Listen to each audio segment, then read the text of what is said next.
Hello, everyone, and welcome back to Mr. English Podcast, where learning English is easy and fun. I'm Emily. Hello, Emily, and hello to all our wonderful listeners. It's great to be here again. It's always great to have you here, David. How are you today? I'm doing really well, thank you. I went for a nice morning walk, had a good breakfast, and now I feel full of energy. How about you? I'm good too, thank you. I had a little bit of a sore throat this morning, but I feel better now. Oh no, a sore throat? That's not fun. Did you take any medicine? Yes, I did. I went to the pharmacy this morning, actually. And that's our topic for today, at the pharmacy. That's perfect. It's such a useful topic. Everyone needs to go to the pharmacy sometimes, right? Exactly. Whether you have a cold, a headache, or you just need vitamins, you'll visit the pharmacy. So today we'll talk about how to have a simple English conversation there. So, Emily, let's imagine I'm the customer and you're the pharmacist, okay? Okay, let's do it. You walk into the pharmacy and I say, "Good morning. How can I help you today?" Good morning. I'm not feeling very well. Oh, I'm sorry to hear that. What's the problem? I think I have a cold. My nose is blocked and my throat hurts. Sounds like a cold. Do you have a fever? A little bit, yes. I feel hot and tired. Okay, I see. You can take some cold medicine and maybe some throat lozenges for your throat. Lozenges? What are those? They're small tablets you suck. They help soothe your throat. Yes, I know them. Okay, I'll take some. Anything else?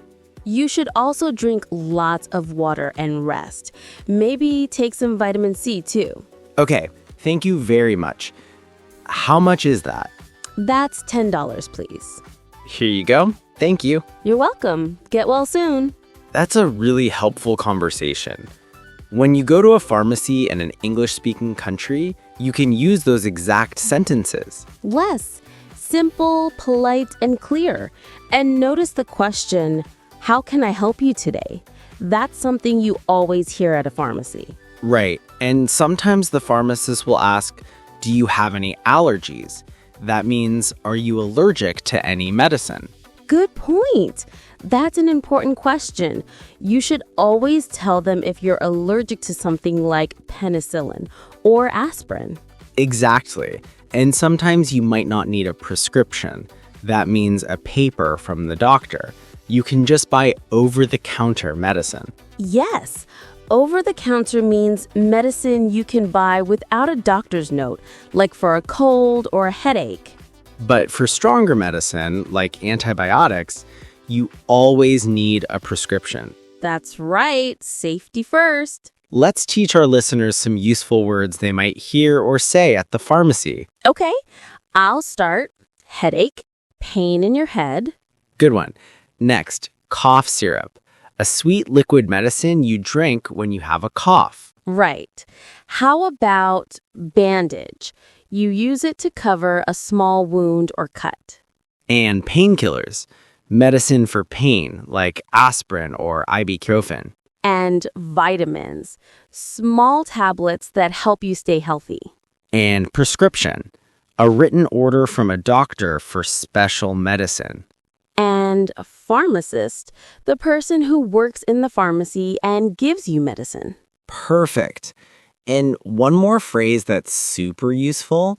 I need something for example, I need something for my stomach, or I need something for allergies. Yes, that's a very natural and easy way to ask for help if you don't know the exact word for your problem. You know, Emily, sometimes when I go to the pharmacy, I feel shy about asking for help. Oh, me too.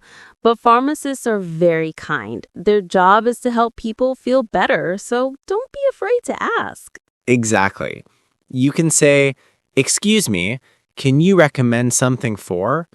That's polite and natural. Yes. For example, "Excuse me, can you recommend something for a sore throat?" Or, "Can you recommend something for dry skin?" That's perfect. And sometimes the pharmacist might say, take 1 tablet twice a day, or apply this cream 3 times a day. Right. And apply means to put something like a cream or lotion on your skin. Right. So listen carefully to the instructions. And if you don't understand, you can always say, could you please repeat that? Or can you write it down for me? That's excellent advice. Clear communication is very important when it comes to medicine. So, Emily, have you ever had a funny or strange experience at a pharmacy? Yes, actually. Last year, I went to buy some allergy medicine. I told the pharmacist I have a terrible rash. But I pronounced it wrong. I said rush. Oh no, so you said I have a terrible rush. That must have sounded confusing. Yes, the pharmacist looked at me and said, a rush? Where are you going? I was so embarrassed. That's hilarious. So pronunciation is important too. Yes, very important. Rash with an ah sound, not rush. The difference is small, but the meaning changes completely. That's a great example. I once went to buy eye drops, but I said eardrops by mistake. Oh no, that could be a problem. Yes, the pharmacist asked for your eyes or your ears, and I said, oh, my eyes, my eyes. Good thing they double-checked. Always make sure you get the right medicine for the right part of your body. Let's do a quick practice for our listeners. I'll say something and you guess what you can say in English at the pharmacy. Great idea. Okay, number 1, you have a headache. What can you say? I need something for a headache. Perfect. Number 2, you want to know how to take the medicine. How often should I take it? Or how many times a day should I take this? Excellent. Number 3, you didn't understand the instructions. Could you please repeat that? Or can you write that down for me? Very good. And last one, you want something for your sore throat. Excuse me, can you recommend something for a sore throat? Perfect English. Great job, David. And great job, everyone listening. Wow, that was a lot of useful English today. I feel like I can go to the pharmacy anywhere in the world now. Me too. And I hope our listeners feel the same. Remember, don't be shy and always ask questions if you don't understand something. Yes. And now, before we go, a small reminder, please don't forget to subscribe to our Mr. English podcast. Yes, please subscribe and give this episode a big thumbs up if you liked it. And tell us in the comments, when was the last time you went to a pharmacy? What did you buy? We'd love to read your answers and help you practice English in the comments. Thank you for listening, everyone. Take care, stay healthy, and we'll see you next time. Bye-bye, everyone. Bye.